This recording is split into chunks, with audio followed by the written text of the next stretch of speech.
Okay, so today we're talking about Roman foods, and then we'll talk about Roman dinner parties and how they had their celebratory as well as formal dinner parties. And then you are going to make plans to have your own dinner party in just a couple of weeks. Yes. All right.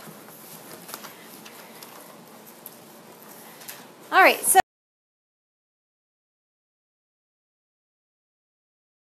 some basic terminology for you that has to do with eating if you are an ancient Roman.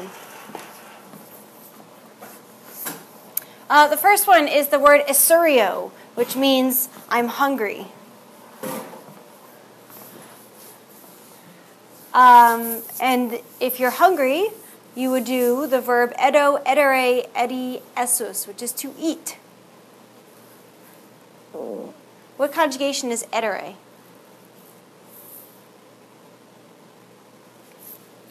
Third, very good. For those cases where you are extraordinarily hungry, you might use the expression morior fame, I'm dying of hunger. Fame is hunger, which is where we get the English word famished from, or famine. Similarly, you might say sitio, I'm thirsty. And if you are thirsty, the cure for that is bibo bibere bibi, which is to drink. What conjugation is bibere? Third. Good. And of course, you already know the basic terminology for food. Kibus, a second declension masculine word. So that's just sort of general terms to talk about being hungry, being thirsty. And now we're going to provide some solutions for when you are hungry and thirsty at various points during the day. All right, the first meal of the day, if you are Roman, is ientaculum, which is breakfast. Breakfast was a very light meal. I actually specifically chose this picture of breakfast because I thought the light color helped to sort of embody what it was to have breakfast. Maybe you'd have some eggs, maybe a little bit of milk, maybe a little bit of fruit, but not much in general.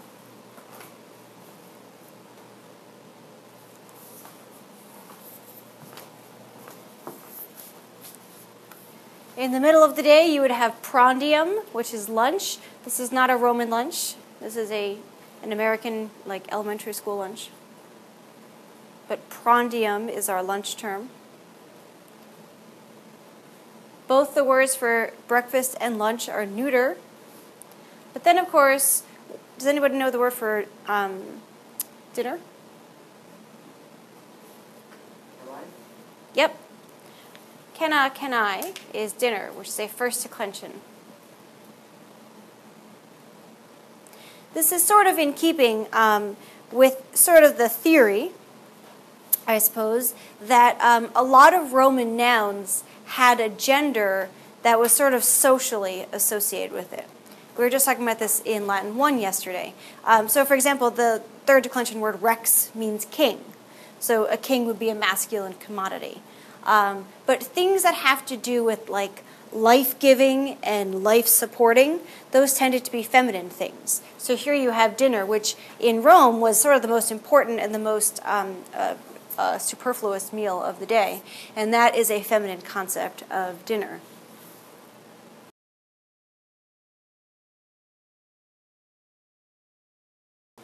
So let's look at all of these individually here.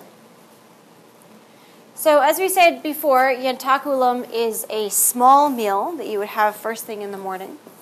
Often you might have caesius. What do you suppose caesius is? Cheese, right. Olivetum. What is an olivetum?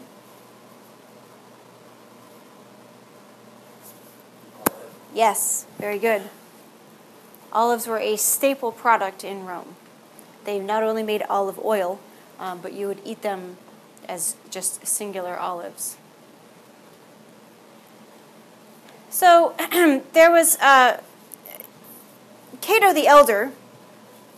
I know that you know him for the person who urged on the Third Punic War. Carthago delenda est is Cato's primary claim to fame. However, Cato was also a farmer, and he wrote a whole book about farming called De Agricultura. And in De Agricultura, he actually had several recipes of things that he would make from his farm. And this is a recipe that he has published about something called epitera. So it's almost like a tapenade that's served on bread. Has anybody had a tapenade before? Do your parents ever go to Trader Joe's? Yeah. Trader Joe's has tons of tapenade. Have you ever gotten it? It's like in a jar. Like they have olive tapenade, eggplant tapenade. I don't know, my parents always get it. Well, you'll have to look out for it. So you can see that there's kind of like a base layer of some sort of creamy cheese, and then you have this like ragu on top. So they're like little slivers of olives, little pieces of tomato, maybe a little bit of parsley thrown in there. It actually looks pretty good, I think. Maybe it's just because it's the hour before lunch, but so this is an example of something that you would have for breakfast that was just kind of light and small. And then, of course, we have the word panis. What does panis mean? Bread, right. Which is where we get our fantastic restaurant Panera from. Panini. And panini, exactly. Very good. And the pantry. Does anybody have a pantry in their house? Yes, yes.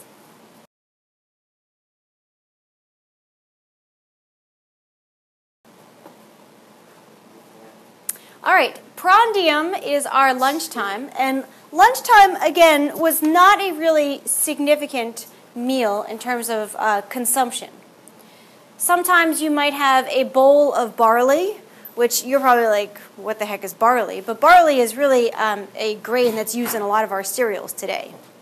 So it's not that far off the beaten path to have barley.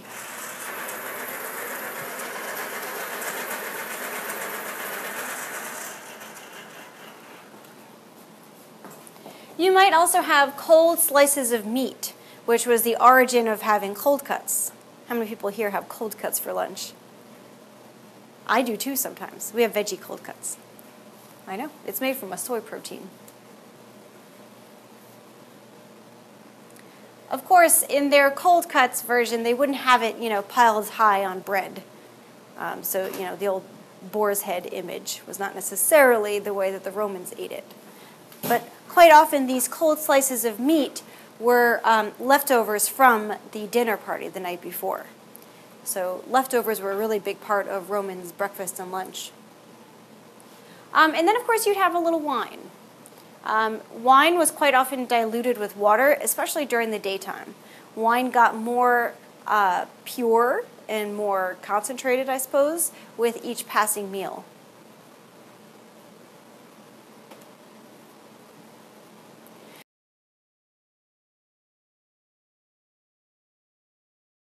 Romans traditionally just drank wine or water. They didn't really partake in other beverages the way that we do. Yeah? Did everyone drink wine no matter what age? Yes. Yes. It was probably diluted more for children than it was for adults, but yes, children definitely drank wine in various quantities and qualities.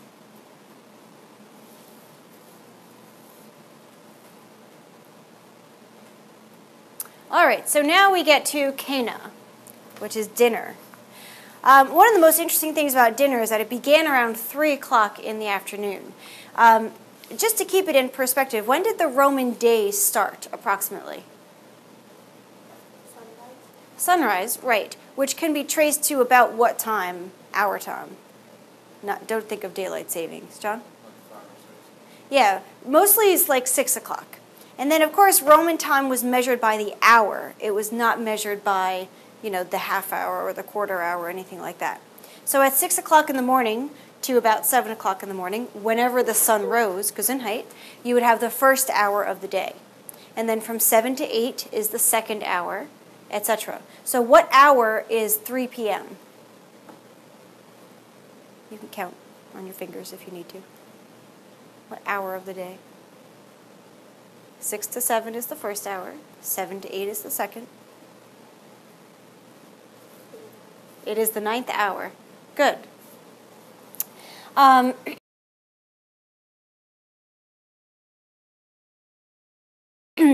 A cena could be a casual social gathering. It could also be a much more formal affair. But it was likened to something called a convivium. And a convivium was a philosophical gathering that you would have with your friends. You would have the opportunity to pontificate about problems in the city. You would pontificate about politicians, any sort of philosophical thing about, the brevity of life, things like that. So we have this idea of a convivium, like a gathering of people. So a dinner guest is called a conviva. A conviva would be a participant in a dinner party. Now you'll notice that a conviva is a participant in a dinner party, but it's a feminine noun. Only men were invited to dinner parties. So why do you think that conviva, a dinner party participant, was actually a feminine-looking noun? Yeah? Would the men like bring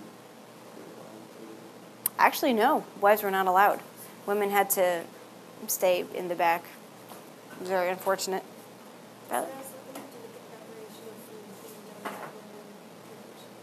Traditionally, yes, but they're not doing the preparing. They're just enjoying it all. So why are they the ones that have the feminine term? It's perplexing, right?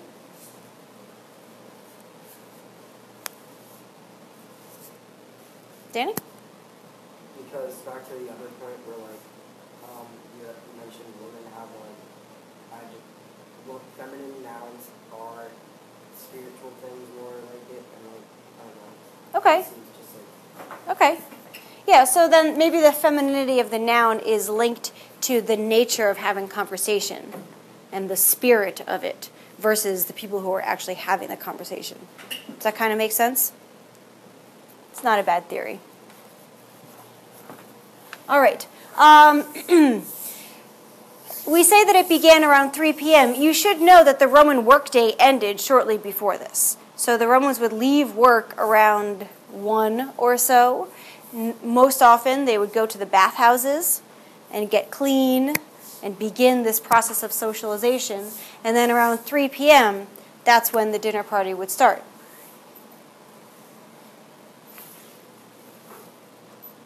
When guests arrived, they were given wine in a poculum. What do you suppose a poculum is? It's like a goblet or a cup. Absolutely. Yep, good definition.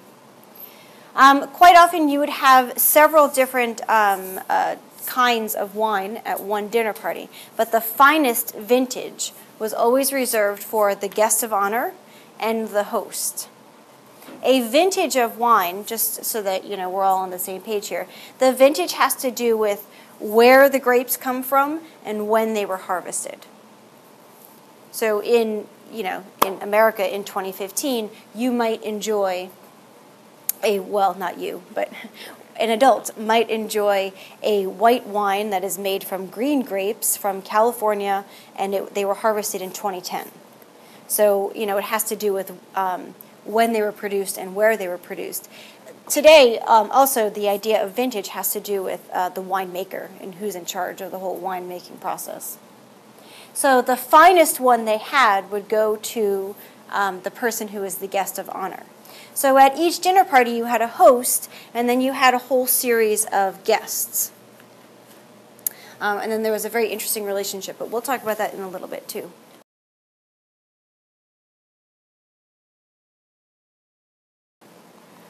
All right, all guests who attended a dinner party would bring a napkin with them. Not a paper napkin. They hadn't quite figured out how to use paper for things like this at this point in time. But they would bring cloth napkins with them. The sole purpose of bringing this napkin with them was to bring leftovers home at the end of the meal. That's right. The Romans invented the doggy bag.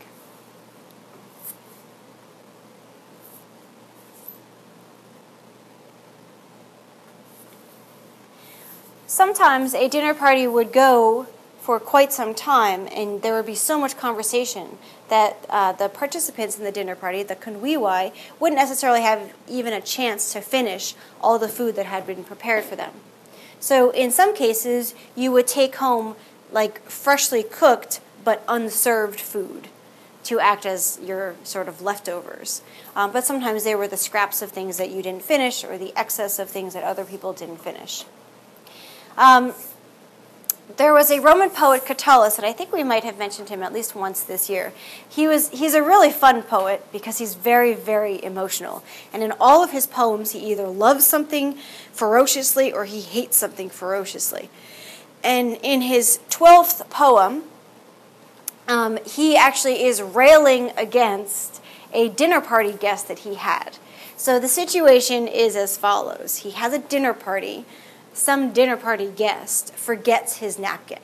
So Catullus decides, I will give you one of my napkins to take your leftovers home in. Sounds nice, right? Well, the guy never returned his napkin.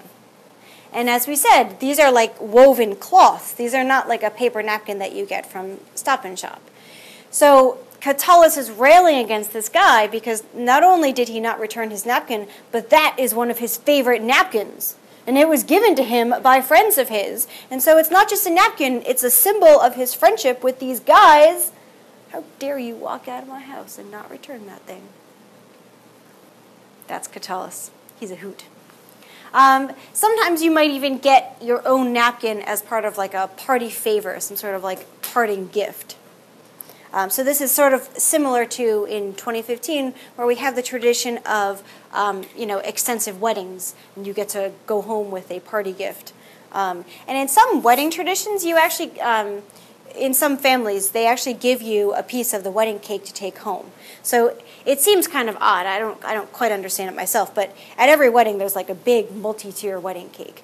And sometimes couples choose, they have this big like cake cutting thing. But then, that's not actually the dessert that they serve to people. They actually serve a completely separate dessert that you get to eat that night, and then you get to take home your wedding cake as like a favor. I've only been to one wedding where they do that, but it seems like sort of an odd tradition. I feel like the dessert's all about the cake, and there's a whole cake cutting ceremony. Why wouldn't you just eat the cake that night? I don't know. All right, so that is the tradition of the mappa.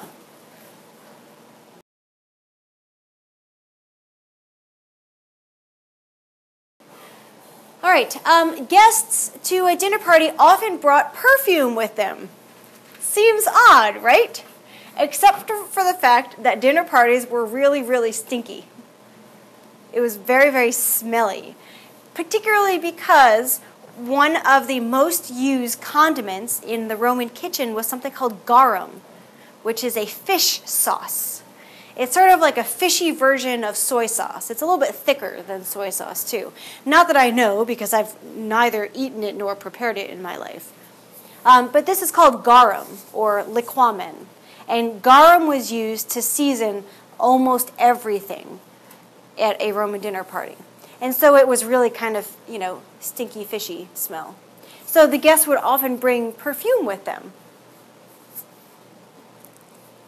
Catullus wrote a poem about this one, too. And in his poem, this is actually sort of a different dinner party poem. But he says he invites all of his friends to dinner, and he encourages them to bring as much perfume as possible because one of the people that he's inviting is a little bit stinky himself. And so he should bring some extra perfume. He doesn't mince words, this Catullus guy. All right, one of the wine varieties that they had was called possum. It was sweetened with like raisins, or like a sweeter version of grapes. It was often used in cooking. And you would use it, it's a sweet wine, so you would use it to substitute for honey. So the Romans didn't have sugar the way that we have sugar today. They didn't have crystallized sugar like you would put into coffee or even like brownies. They didn't have processed sugar. You need very, very tropical regions to grow sugarcane. And whereas Rome is warm in general, it's not tropical. So they don't grow sugar. So the only way that they had to sweeten their food was with honey, or in this case they would use possum, this like raisin sweetened wine. So their definition of a sweet food is a little bit different from ours, but you'll find that out in due time when you start cooking your own Roman food. There is another type of wine too, and this is mulsum wine, and it's wine that's been sweetened with honey.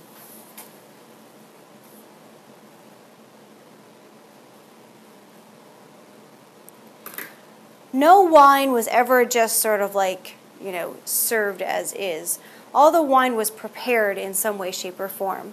And the wine was mixed in a giant, like an urn, you might say. It's called a crater.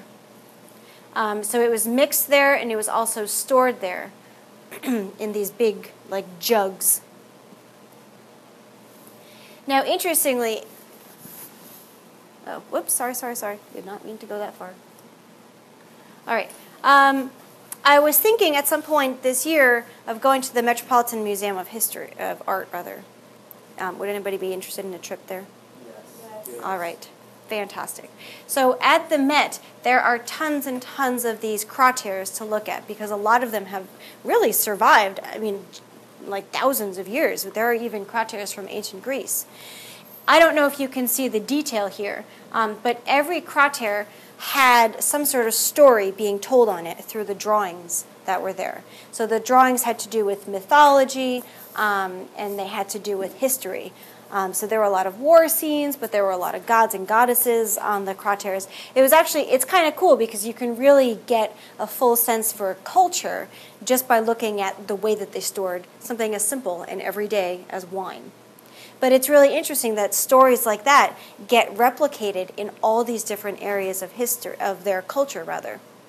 So, the stories of mythology, like the story of, Niobe that we talked about last week, it wasn't just like a one-time thing. It wasn't like a bedtime story once in a while. It was something that echoed through a lot of their civilization.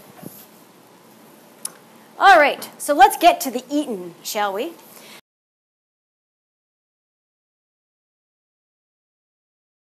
Every dinner party started with an appetizer, which is called a gustatio, gustationis. The appetizer often featured eggs. The word for an egg is ovum, which is where we get the word oval from, as well as ovary. All sorts of terminology comes from ovum.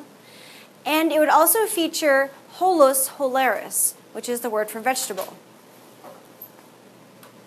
There's a very popular Roman phrase that has extended itself all the way up through our current society. Ab ovo usque ad malo. What's ob mean? The other one. Keep going. Anyone know ab? Yeah. Doesn't the phrase mean from eggs to apples? Right. From eggs, ab ovo, all the way up to apples. So this described the complexity and comprehensivity of a Roman meal. You would go all the way from eggs in the appetizer through apples, which would be part of the dessert options. So this phrase has been passed down through the generations to also symbolize this idea of something that is really comprehensive. Right? Our world history course took us ab ovo usque ad mala. Right? We went from the Dark Ages all the way to, 2015. That's a really comprehensive history course. We went ab ovo usque ad mala. Sometimes the usque doesn't appear in the phrase.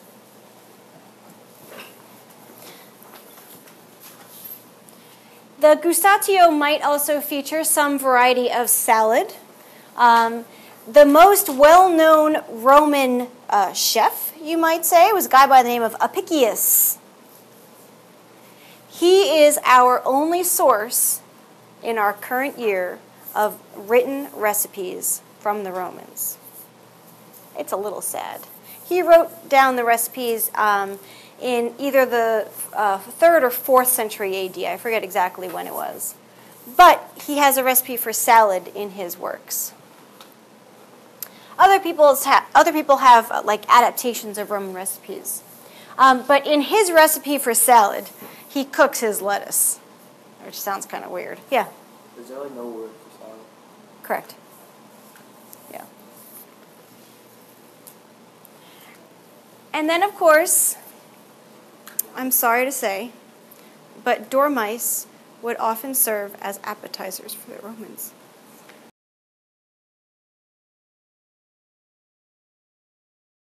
I specifically chose this picture because it's so cute. I don't know why you would eat one. And here's the worst part. They were stuffed. They didn't just, like, eat them like that. Like, they put other stuff in them to make them even more, like, rotund. So they would often stuff these glires with porcus. You know what porcus is, right? Pig or pork. Yeah, the meat from a pig. They would put pepper in it, pine nuts, and liquamen. Like, this is an actual recipe that Apicius wrote down. How to stuff and cook your dormice.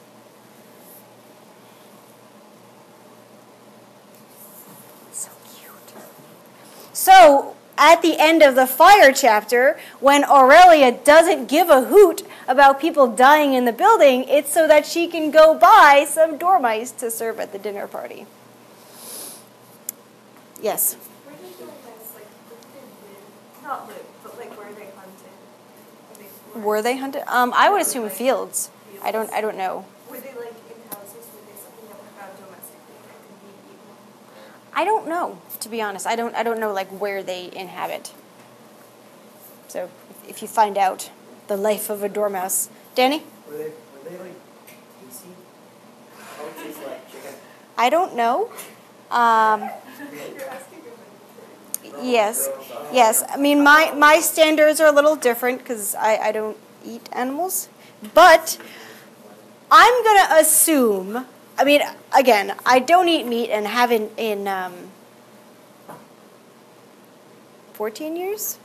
Yes, 14 years. What was the last meat you ate? Regrettably, a turkey sandwich. Ooh. I know. Come on, get I know. a cheeseburger or something. No. What was No. your drive to become a vegetarian? I wanted to live a life that was less violent and cruel toward other things. So just based on this picture of this really cute dormouse, I assume that they are probably like 90% body fat. So, and from what I know about people who eat meat, like the fatty parts of meat are particularly tasty. That's why people eat bacon. It's like fatty parts of meat. So there's a lot of that to offer. I'm going to pretend I didn't hear that. I want to keep on liking you, so. All right. After the appetizer, whew, there was tons of meat.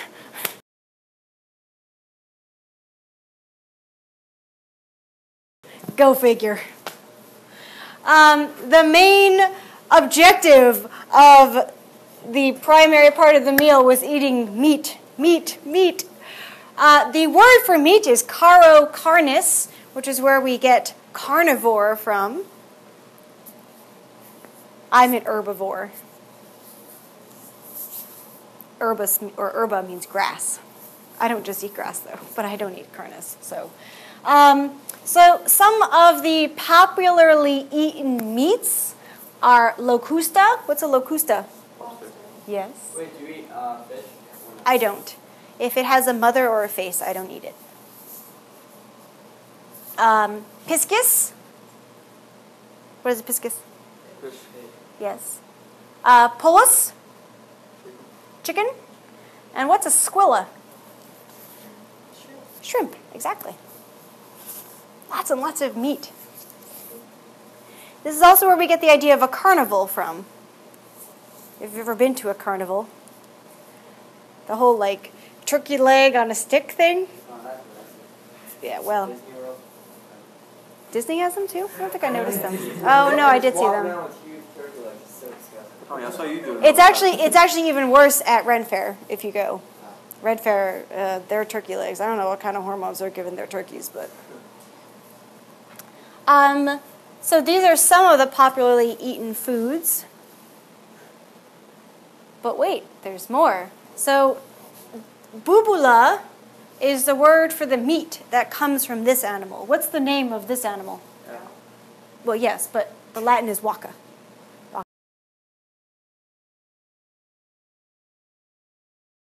Waka waka. Right, so steak, ground beef, anything like that is bubula. And then, of course, we have this kind of meat, and the animal itself is the Philius wachai. It's a Philius wachai.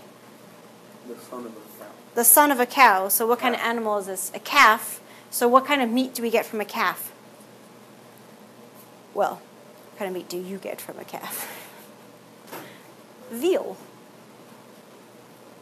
Has anybody had veal before? Yeah. It's okay. Look, I'm not here to tell you how to eat and how to run your own diet. But this is veal. Just thought I'd let you know.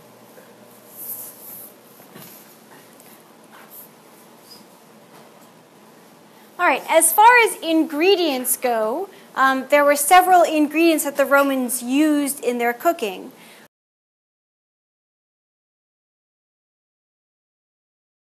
To keep it interesting, I suppose. What is this? I don't know if you can see the label on it. Vinegar, very good. The son of a chef, I know. The word for vinegar is acetum. What's this? Garlic. Garlic, right. A lot of people think it's an onion, but this little loop on the top, that's a garlic thing. So the word for garlic is allium, not to be confused with opium. What kind of herb? Cilantro. It's Italian cilantro. Parsley. Parsley, exactly. Sorry, you can't outcook Wayne and his family. I use so much cilantro in everything. Yeah. But it's called Italian cilantro as well. But parsley is really what it's referred to. And then, of course, they used occasionally. I mean, these were hard to find in general, but they would occasionally have chytrium. What are chytrium? Lemons, right.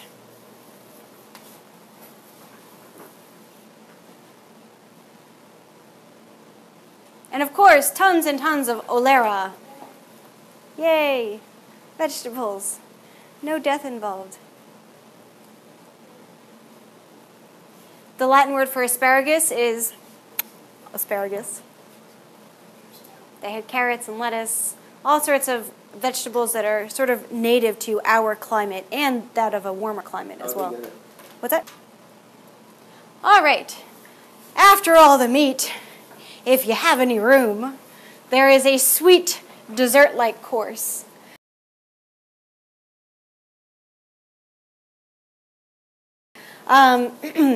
The table was literally taken out of the center of the room and replaced with a second table, hence the term secunda mensa. And on that second table were a series of sweet treats. The furculum is a term for the tray on which the slaves would bring the food out from the kitchen. And the tray that was on the second table would have all sorts of sweet things. Now, again, our concept of sweet things is a little bit different from the Romans. They didn't have chocolate, which is a big thing. I know. And because they didn't have the kind of processed sugar that we have, they didn't have caramel, things like that. I mean, they had flour, and they had honey, they had raisin things to sweeten, but their food is not nearly as sweet as ours. Maybe that's why they were so healthy. I don't know. Maybe they weren't healthy, though. I don't know. I guess it's up to you. They would also have all sorts of fruits, namely uva. What are uva? Grapes, exactly. And, of course, malum, apple. Ab ovo usque ad mala. All right. Could you be a Roman? No. No? Actually, yes. Yes? Yes. Yeah. Okay. All right. Stand up for a quick brain break, and then we're going to go on to something else.